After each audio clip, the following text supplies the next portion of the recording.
Hi guys, welcome to Filament PHP series, and in this episode I am going to show you how to implement full calendar in Filament PHP project. So let's get started.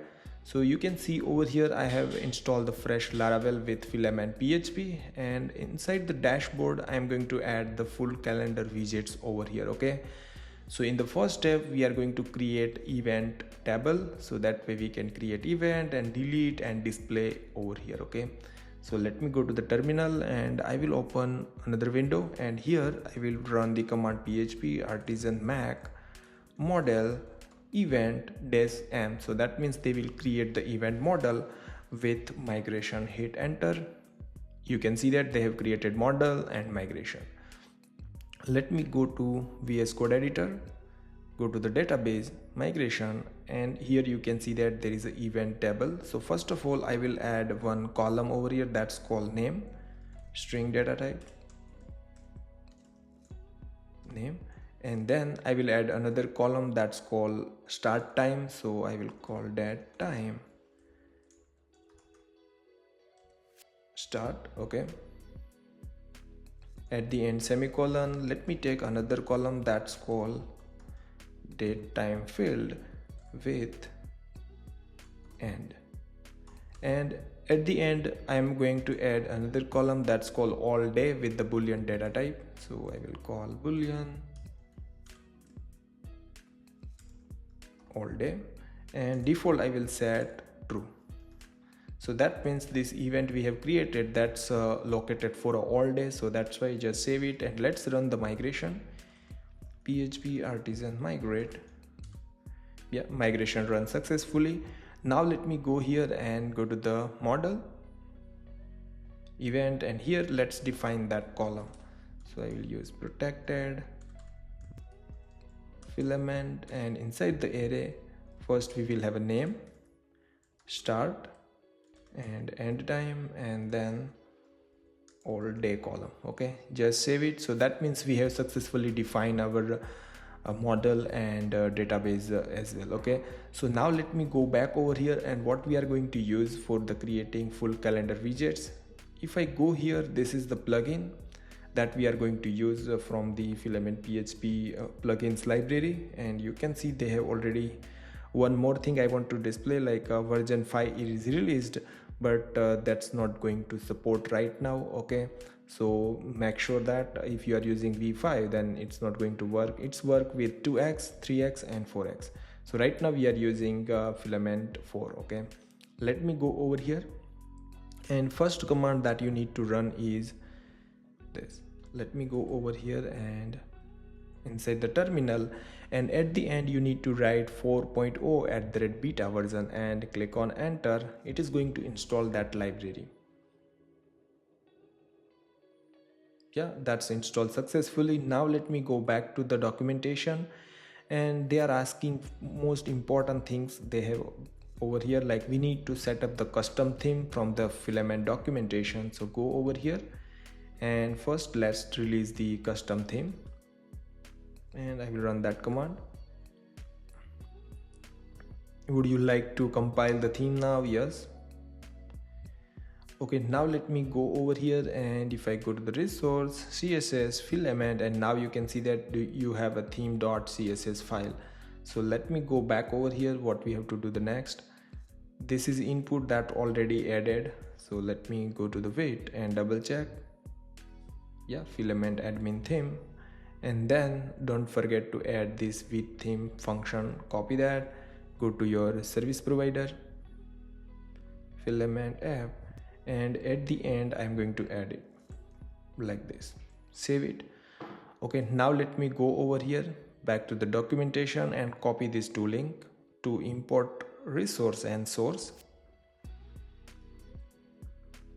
Copy this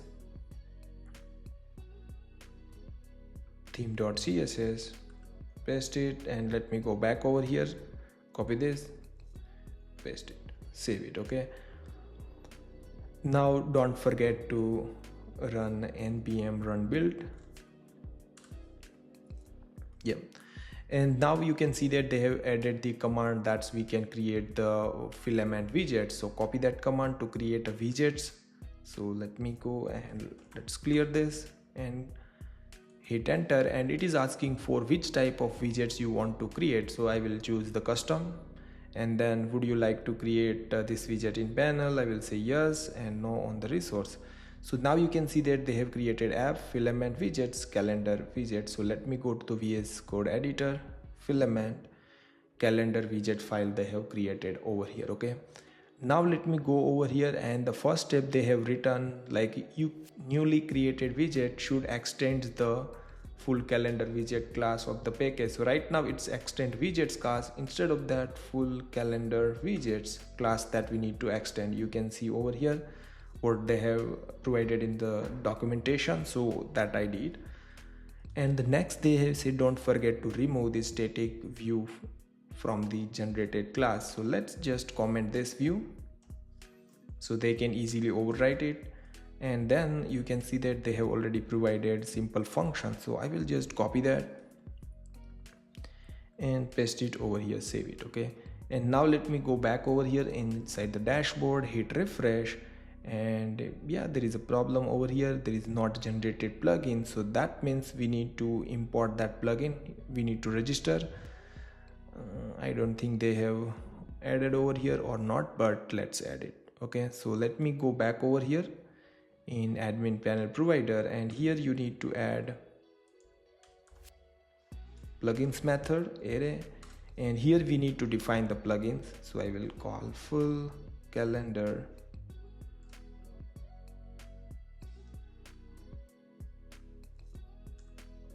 plugin colon class, sorry, colon Mac. Okay, and save it. Let me go back over here. Now go to the dashboard, hit refresh, and now you can see that you have a full calendar over here. So that's working perfectly fine over here. Okay, so now let's debug one more thing is over here. Like if I go back to our widgets, and here I'm going to info fetch info. Okay, let's see what we are getting in this variable. Okay, just save it. Okay, and now let's clear our log file,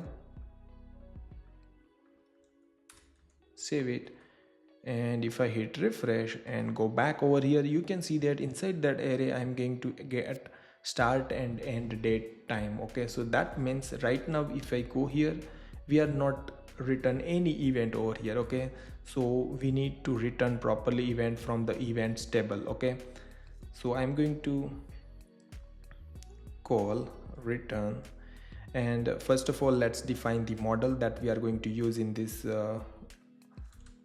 project. So I will use public and define model. So model from database eloquent, or otherwise it will be a string, or could be the null $model variable, and I'm going to use the event model that what we have created. Save it, and that model we are going to use over here.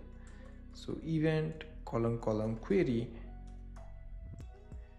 and first what we are going to do, where condition, okay, with start greater than equal to fetch info, and is you can see over here inside the Laravel log we are getting the start date from here. So just you need to add start like this, and then where and less than equal to fetch info, and okay, and then I will just call get method. Okay, so what this does means that means only between start and end time we are able to get the data, okay, from the database. And then I'm going to use the map function of Laravel, and I will use the if, and that means function, and we are going to get event like this. Okay, and then let's define the ID from the event variable. Same way I'm going to add the title like this, $event and name, and then at the end start I will get the event start time from the start variable, and end time I will get from the object as well. All day, that already we taken that variable, so event all day. Okay, and at the end I will use to array function. Okay, and just save it. So that means what it does, that will get the data between this start and end date, and then after we are mapping and generate the array like with the title, start, end, and with the all date. Save it, and let me go back over here, hit refresh. Right now it's not going to do anything because right now we don't have a data inside our table. So what we are going to do the next, when you click on create, here should be the open form where you can add the title and you can add start date, end date as well. Okay, so let's create new method called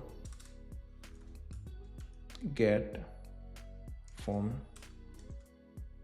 schema. Okay, and here we need to define the form, so return array text input. Okay, make first column I am going to add the name, then the next date time picker. Okay, and time picker will be make start date. Same way I am going to add end date, then I'm going to add toggle with make all day field, and default I am going to set true, that we usually set. Save it, and at the end semicolon. Save it. Now let me go and hit refresh and click on create new event. You have a like proper form over here, and I will create the first event, so I will call first event, and I will add the start date. So open the 12, and let's open the calendar, and 12 to 14 for example. Okay, and I will keep all day and just click on create, and now you can see that here is the first event. Even if I refresh it, it will be stay here because we have created a new data. Okay, like inside the event table I can create another event as well. If I go and like second event, okay, and I will open it, I will start from 15 and 15 to 20. Okay, keep the all day, click on create, and now you can see that. So that means we can create easily the event. If I hit refresh, you can see over here. Okay, and if I click, and you can see over here there is an edit button as well, and there is a delete. If I click on delete and click on remove, that's also removed from the database as well. Okay, so it will just keep the first event now. So this is very a basic and simple example we did how to install the widgets and display on the dashboard. Now if I go here, they provide some more information over here how to like define inside the panel, filters, and all the things in detail. If you want, then you can do it, like some configuration also you can do it from the documentation. So just take a look how to use it. Okay, so this video, yeah, that's help a simple step to done that. And at the end, if you like this video, then share with your friends. Don't forget to like, share, subscribe my channel. See you in the next video, guys.